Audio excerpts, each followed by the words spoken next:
மனுஷன் உருவான நாள்ல இருந்து கடைசி நாள் வரைக்கும் ஒரு தொழில் இருக்கும் அப்படின்னா அது வந்து மார்க்கெட்டிங்காக தான் இருக்கணும், பிராண்டிங்காக தான் இருக்கும். ஏன்னா மனுஷன் வாழ்கிற நாள் முழுமையிலுமே அவனுக்கு தேவை இருக்குது. He's consuming every day. தூங்கும்போது கூட கன்சியூம் பண்ணுறது வந்து ஹியூமன் பீயிங்ஸ் மட்டும்தான்.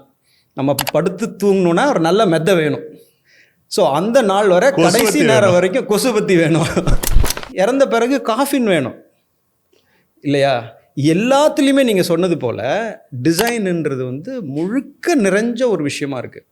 ஸோ மனுஷன் வாழ்கிற கடைசி நாள் வரைக்கும் அவனுக்கு தேவைகள் இருக்கும். தேவைகள் இருக்க இருக்க ப்ராடக்ட்ஸ் அண்ட் சர்வீசஸ் உருவாகும். ப்ராடக்ட்ஸ் அண்ட் சர்வீசஸ் உருவாக அதை மார்க்கெட் பண்ணணும், பிராண்டிங் பண்ணணும்.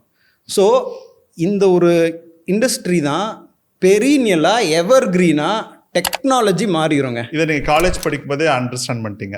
அதாவது இப்படி எனக்கு எக்ஸ்பிளைன் பண்ண தெரியாது, ஆனால் இதில் இருக்கிற அந்த ஒரு ஏதோ ஒன்று பெரிய ஆழத்தை என்னால் புரிஞ்சுக்க முடிஞ்சது.